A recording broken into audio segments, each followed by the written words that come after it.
کی بارگاہ شرفت میں نظر ہو کر درود کی ڈالی محبت کی تھالی میں سجا کر پیش کریں پڑھیں بآواز بلند اللہم صلی علی سیدنا شفیعنا حبیبنا طبیبنا مولانا منجانا مولانا محمد مادر المجید والکرم منبع علم والحکم والمسلم صلو علیہ والسلام علیکہ یا رسول اللہ صلو علیہ والسلام علیکہ یا حبیب اللہ صلی اللہ علیہ وسلم۔ عزیزان بیان اوقات، آج میں نے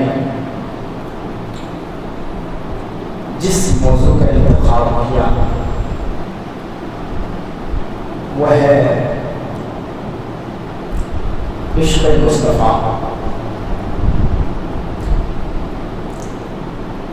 کچھ حضور کے عاشقوں کی بات بتائی ہے۔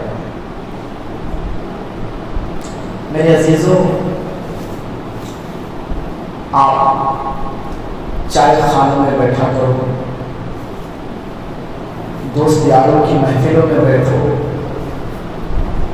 چاہے دنیا کی وہ کوئی بھی محفل ہو بیٹھو، مگر نبی کے عاشقوں کی بات کو مرنے مت دیا کرو۔ اس لیے کہ نبی کی عاشقوں کی بات جہاں ہوتی ہے، آپ نے اگر اس جگہ اپنا وقت دے دیا اور نبی کے عاشقوں کی بات آپ کے دل میں اگر اتر گئی تو اس اترنے سے آپ کی یہ ادا کر اللہ تبارک و تعالیٰ کو پسند آ جائے تو کل قیامت کے دن زیادہ سے زیادہ ثواب کو مستحق آپ ہو سکتے ہیں۔ اس لیے ہم اپنے بچوں کو، اپنے گھر والوں کو، اپنے اہل و اقارب کو، اپنے خاندان کو اگر نبی کی بات نہیں سنائیں گے تو پھر کون سنائیں گے؟ نبی کے سچے پکے عاشق ہم کہے جاتے ہیں اور ہمارے پاس کوئی پروف نہیں۔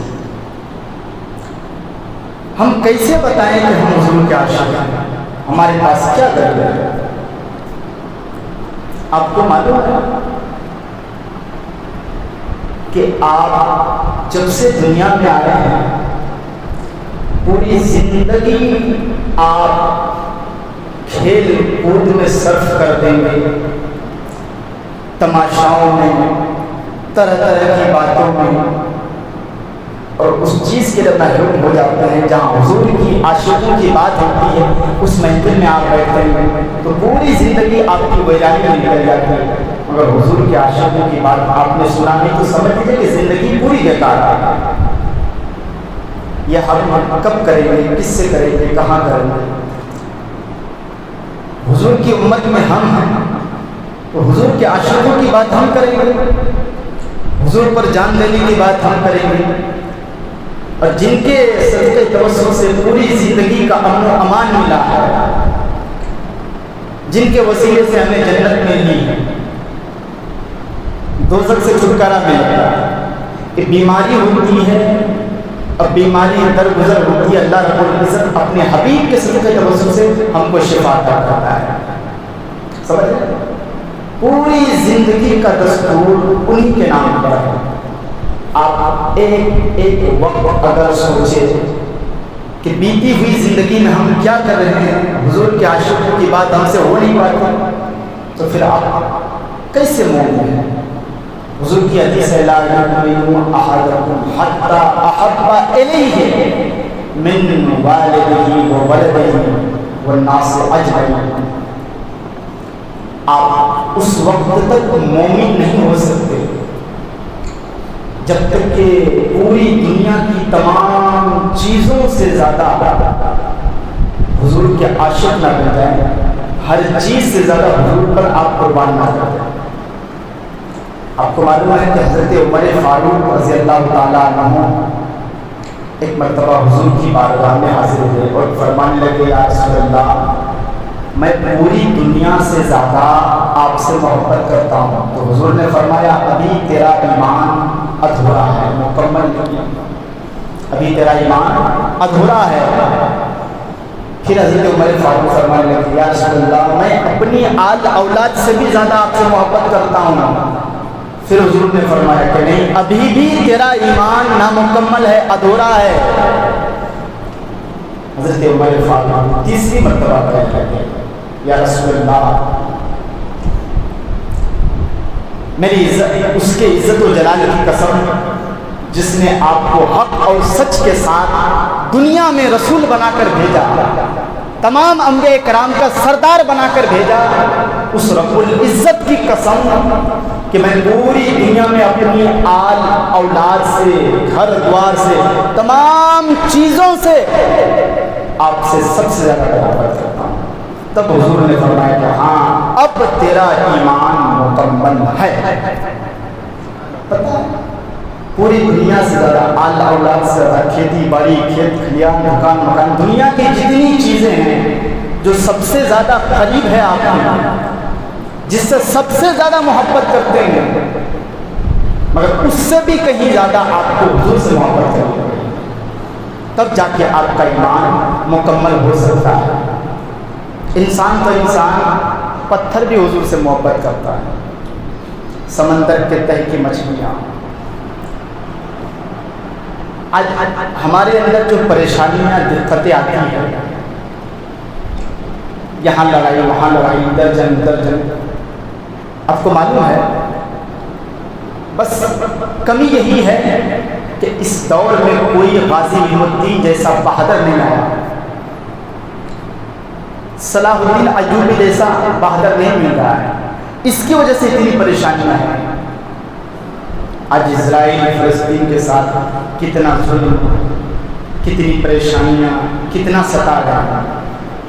ایک شخص کی ضرورت ہے، صرف ایک شخص، کوئی آ جائے صلاح الدین ایوبی جیسی شخصیت، کوئی آ جائے غازی علم الدین جیسی شخصیت۔ دنیا کا دستور ہے جب جب ایسی پریشانیاں لاحق ہوئی ہے، ایسی مصیبتیں آئی ہیں، حضور کا ایک عاشق میدان میں نکلا، ایسا پچھڑا کہ تاریخ میں ان کی باتیں لکھی ہوئی ہے، پڑھنے والے کے آنکھ سے آنسو نکل آتے ہیں کہ واقعی اسلامی شخصیات کے ایسے ایسے لوگ بھی گزرے ہیں جن پر دنیا ڈرتی تھی اور کہتی تھی واقعی ایسا قلندر اگر حضور کے نام پر آ جائے تو پوری دنیا کانپتی اور ڈرتی ہوئی نظر آتی ہے، مگر کہاں ہے ایسا؟ غازی علم الدین کا نام سنا ہوگا آپ نے، یہ کوئی عالم نہیں تھا، فاضل نہیں تھا، کچھ بھی نہیں تھا، کچھ بھی نہیں پڑھا، مگر اتنے بڑے حضور کے عاشق تھے کہ ہمیشہ ذکر و اذکار حضور کے نام پر ہی ہمیشہ رات گزارتے تھے، دن گزارتے تھے۔ آپ کو کبھی بھوک کی شدت نہیں ہوئی، نیند کا غلبہ نہیں ہوا، کہیں بھی حضور کا ذکر ہو آپ ٹوٹ کے جاتے تھے کہ جانا ہے تو جانا ہے۔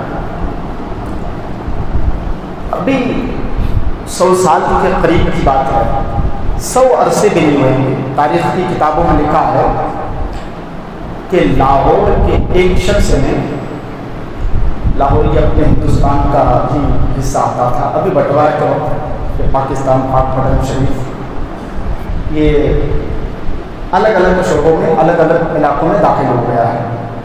لاہور کا ایک شخص تھا جنہوں نے حضور کی شان میں گستاخی کی تھی اور حضور کو گالی دیا تھا، تو 3 مہینے کے بعد اس کی پیشی کی تاریخ آئی، بہت زیادہ بھیڑ اور اتنا بڑا اکھن ہندوستان تھا، بہت سارے لوگ جو ہے جا رہے تھے، تو غازی علم الدین، یا اس وقت غازی علم الدین نہیں کہلائے جاتے تھے، یہ بات نہیں ہوا ایسا، انہوں نے دیکھا کہ اے لوگوں یہ بتاؤ یہ بھیڑ کیسی ہے، یہ اتنی بھیڑ کہاں جا رہی ہے، وجہ کیا ہے؟ معاملہ سمجھ میں نہیں آ رہا ہے، اتنی بھیڑ کہاں جا رہی ہے بتاؤ تو صحیح۔ تو کسی نے کہا کہ آج اس شخص کی پیشی ہے کورٹ میں جنہوں نے حضور کی شان میں گالی دی تھی، گستاخیاں کی تھی۔ تو غازی الدین کہنے لگے پھر کیا ہو گیا؟ بلکہ اس کی تاریخ ہے، آج اسے کورٹ میں بلایا جا رہا ہے، ایسا ہے۔ تو غازی الدین کہنے لگے کہ حضور کی شان میں جنہوں نے گستاخی کی، گالیاں دی، ابھی تک وہ اس زمین پہ زندہ ہے؟ غازی الدین سر سے پاؤں تک کانپ گئے، رونگٹے کھڑے ہونے لگے۔ ان کو ایسا لگ رہا تھا کہ زمین پہ زلزلے آ گیا۔ انہوں نے جب اس طرح کی باتیں سنی تو دل و دماغ کچھ کام کر نہیں رہا تھا۔ غازی الدین کہنے لگے اے لوگوں مجھے یہ بتاؤ کہ ابھی تک وہ شخص زندہ ہے زمین پہ؟ اللہ اللہ، جنہوں نے حضور کی شان میں گستاخی کی اور اب تک وہ کھل کے جی رہا ہو، زندہ ہے، باحیات ہے۔ غازی الدین گھر آئے، گھر آ کر کے کہنے لگے اپنے گھر والوں سے کہ میں آج ایسے مرحلے میں جا رہا ہوں جنہوں نے ایسا غلیظ کام کیا جس کو سننے کے بعد شیطان کو نہایا ہے۔ گھر والوں نے پوچھا آخر وجہ کیا ہے، بتاؤ تو صحیح، لیکن بتانے کا وقت نہیں میرے پاس، بس علم الدین کو جانے کی اجازت ہے۔ غازی الدین اپنے گھر کی الماری کو چاقو نکالا، چھپا دیا اپنے آستین میں، رفتہ رفتہ جانے لگا اور بیٹھ گیا وہاں پہ جہاں اس شخص کو بلایا گیا تھا۔ ایک کرسی پہ وہ مجرم ہے اور دوسری کرسی پہ غازی الدین۔ غازی الدین موقع کے تلاش میں تھا، کم وقت کو بلایا جائے اور میں ایسا وار کروں کہ اس کی گردن اس کے جسم سے لگ کر۔ غازی الدین جب تک یہ بات سنے ان کے پاس 6 دن کا وقت رہا مگر سویا نہیں۔ نیند آتی تو دیوار سے ٹیک لگا کر کے اپنی نیند کو قربان کر دیتے، بھوک ہوتی تو ادھر ادھر حضور کے نام پر درود پڑھ کر کے اپنے بھوک کی شدت کو پیاس کو بجھا لیتے۔ غازی الدین وہ تھا۔ اس کے بعد کیا ہوا؟ غازی الدین الماری کھول کر کے چاقو نکالے، بیٹھ گئے کٹگھرے میں اور موقع کے تلاش میں تھا کہ مجرم جب بھی اس کرسی میں بیٹھے جس پہ جو ہے وہ جج بلائے اس کو، اور جیسے ہی بلائے ویسے ہی میں وائر کروں۔ غازی الدین موقع کے تلاش میں تو آج کئی روز سے تھا مگر معاملہ ایسا ہوتا ہے کہ جب جج کے دوارا اس کو بلایا جاتا ہے حق اور سچ کے فیصلے کے لیے، جج نے کہا کہ آگے والی کرسی میں بیٹھو اور ٹھیک اس کے پیچھے غازی الدین بیٹھا ہوا تھا۔ ابھی ایک قدم آگے ہی بڑھایا تھا، غازی الدین نے ایسی چھری نکالی، ایسا وار کیا کہ اس کی جسم سے گردن کو الگ کر دیا۔ ہنگامہ ہو گیا پوری دنیا میں، یہ کیسے کیا ہو سکتا ہے؟ برٹش گورنمنٹ کا دور تھا، انگریز کی حکومت تھی، لوگوں نے سوچا کہ کیسے کیا کیا جائے، ہر طرف ہنگامہ کہ علم الدین نے اس مجرم کو کاٹ ڈالا جنہوں نے حضور کی شان میں گستاخی کی تھی۔ لوگوں میں کھلبلی مچ گئی، ہنگامہ ہو گیا، ایسا لگا کہ زمین میں زلزلے سے پہلے کوئی زلزلہ ہے، ہر طرف کوہرام، لوگوں کے دل میں اتنی کھلبلی جگی ہے کہ اب علم الدین بچ نہیں پائے گا۔ پھر کیا ہوگا؟ غازی الدین کو جیل کے سلاخوں میں جانا، جیل گئے۔ جیل جانے کے بعد سب کے دل میں آہا ہے کہ آخر کرے تو کیا کرے۔ غازی الدین یہ بات سن کر کے سر سے پاؤں تک کانپ گئے اور انہوں نے وہی سوچا تھا جس کو انہوں نے کیا۔ عاشق رسول نے کہا کہ سچ اور صحیح کیا، مگر حکومت کس کی تھی؟ انگریز کی تھی، برٹش گورنمنٹ کا دور تھا۔ انہوں نے کہا کہ ایک اور مرحلہ آیا ہے تو ایسا کرتے ہیں، اس کو جیل میں ڈال دیتے ہیں، پھانسی کے سلاخوں میں ایسا کریں گے۔ غازی الدین کو جیل میں لے کے گیا، اس کے بعد بڑے بڑے لوگ جمع ہوئے، بڑے بڑے لوگ، علامہ اقبال، ڈاکٹر مہر علی شاہ، ڈاکٹر دیدار علی شاہ، پیر جماعت علی شاہ، اتنے بڑے بڑے لوگ تو علامہ اقبال کے پاس آئے، کہنے لگے کہ ڈاکٹر صاحب لندن کے لوگ آپ کو سر اقبال کے نام سے جانتے اور پہچانتے ہیں، آپ اتنے بڑے لوگ ہیں کہ آپ کو لندن کے لوگ کیا کہتے ہیں؟ سر اقبال کہتے ہیں۔ ایک کام کریں، علم الدین جیل چلا گیا ہے، کیا کیا جائے؟ اس کی رہائی کے لیے کچھ کیا جائے۔ 15 منٹ تک ڈاکٹر اقبال خاموش ہے، 15 منٹ تک کچھ نہیں ان کی زبان سے۔ 15 منٹ کے بعد کہنے لگے کہ یہ بتاؤ غازی کیا چاہتا ہے؟ رہائی چاہتا ہے یا کچھ اور چاہتا ہے؟ تو ڈاکٹر مہر علی شاہ اور دیدار علی شاہ، پیر جماعت علی شاہ، یہ لوگ ان کے پاس گئے تو پوچھا کہ غازی کیا چاہتا ہے؟ جیل آ گیا ہے۔ تو غازی الدین کہتے ہیں جا کر کے ان سے کہہ دو جنہوں نے میرے حق میں میری حق تلفی کے لیے جس نے بھیجا ہے، ان سے جا کے کہہ دو کہ جیل میں ہوں صحیح، اس لیے صحیح ہوں اب میں اس جیل سے باہر جانا نہیں چاہتا ہوں، اس لیے کہ حضور کی ناموس پہ مجھے اپنی جان دینا پڑا۔ اتنی سی بات آ کر کے ڈاکٹر اقبال کو آ کے انہوں نے بتایا کہ ڈاکٹر صاحب غازی نے بتایا کہ میں اپنے حضور کے نام پر جان دینا چاہتا ہوں، آپ کیا کہتے ہیں؟ تو ڈاکٹر اقبال کہتے ہیں کہ جو غازی چاہتا ہے وہی اقبال چاہتا ہے، جو غازی چاہتا ہے وہی اقبال چاہتا ہے۔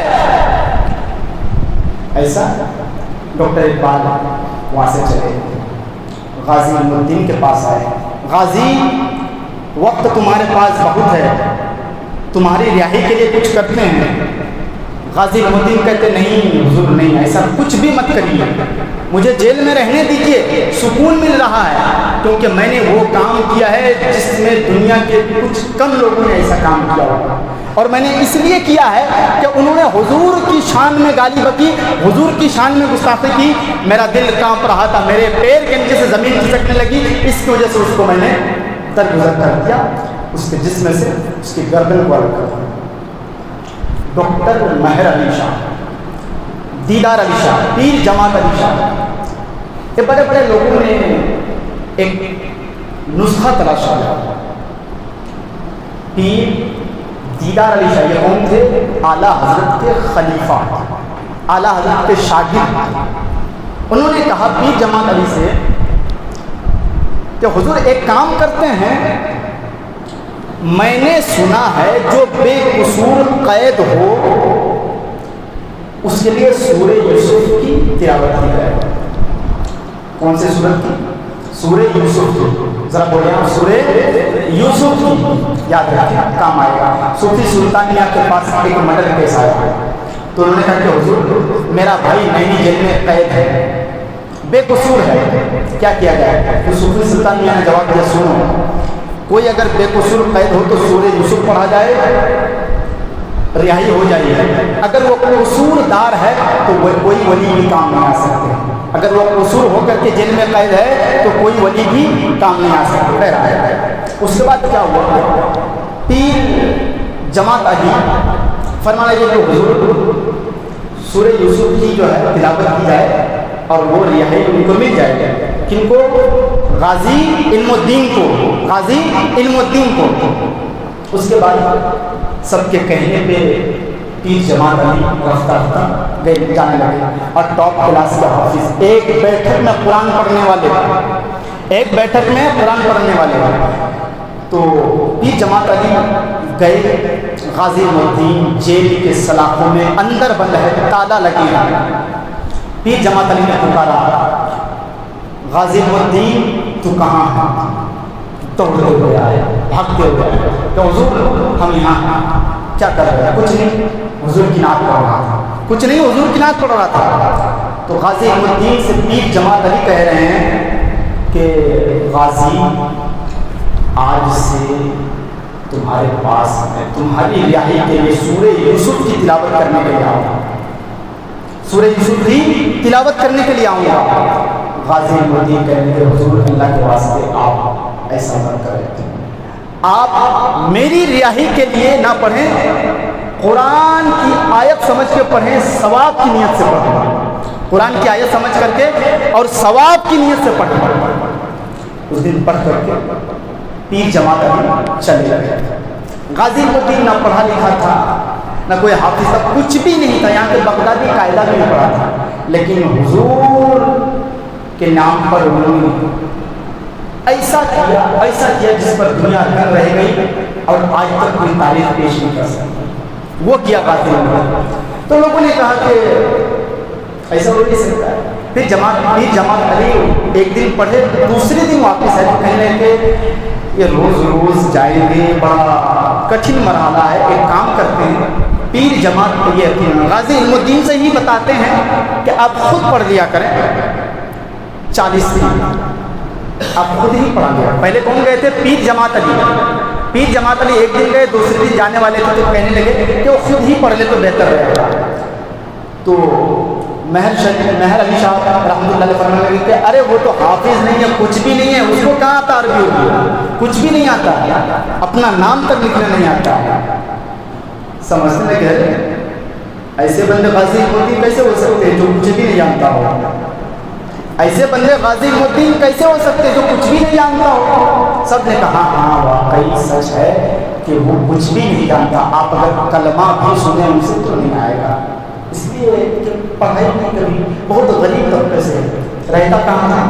جھوپڑی میں رہتا، کہاں تھا؟ جھوپڑی میں۔ تو پھر حسب معمول حسب دستور وہی جانے لگے پیر جماعت علی۔ پیر جماعت علی ایک دن پڑھے، 2 دن پڑھے، 3 دن پڑھے، غازی الدین کو بلا کر میں نے پہلے بتا دیا کہ غازی الدین کچھ بھی پڑھا لکھا نہیں تھا، یہاں تک کہ قرآن کھول کر کے بھی دے تو پڑھ نہیں پاتا۔ تو پیر جماعت علی پڑھتے اچانک کہیں دھوکے سے زبر کو زیر پڑ گئی، اچانک زبر کو زیر پڑ گئی۔ تو غازی الدین کہہ کے شاہ صاحب آپ دھیان دیجیے، آپ سید ہیں، اس کا احترام ہے، مگر یہ قرآن ہے، اس کا بھی خیال کریں۔ آپ نے زبر کو زیر پڑھا یا زیر کو زبر پڑھا؟ تو کہنے لگے کہ ہاں یہ مجھ سے فال ہوا ہے۔ تو پیر جماعت علی کہتے ہیں میں ٹاپ کلاس کا حافظ، بڑے بڑے لوگ میرے پیچھے تراویح پڑھتے ہیں، قرآن سنتے ہیں مجھ سے، تم تو پڑھے لکھے نہیں تھے، تو یہ مطلب کہ ایسا کہاں سے آیا تھا؟ غازی الدین کہتے ہیں شاہ صاحب آپ نے مدرسے میں پڑھا ہے قرآن، میں نے اسی جیل میں مدینے والے آقا سے پڑھا ہے، میں نے اسی جیل میں مدینے والے آقا سے پڑھا ہے۔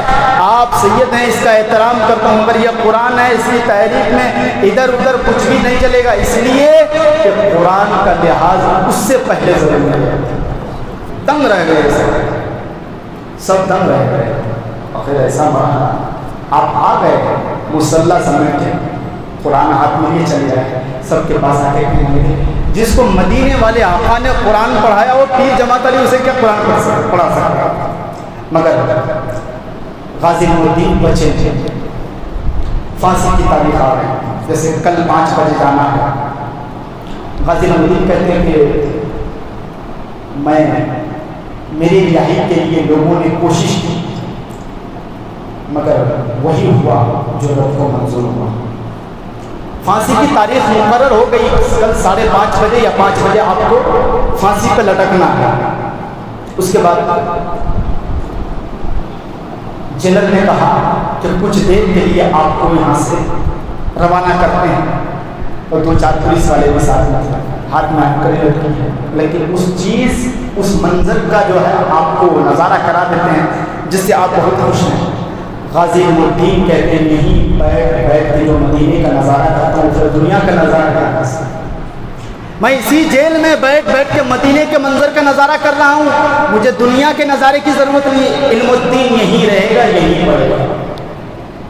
تھوڑی دیر کے بعد دیکھ رہے ہیں کہ غازی الدین غائب، تالا لگا ہے، جیل ہے، اتنے بڑے بڑے تالے، پولیس والوں نے ڈھونڈنا شروع کیا کہ غازی کہاں غائب ہو گیا ہے۔ غازی 1 گھنٹے تک کہیں نہ ملے،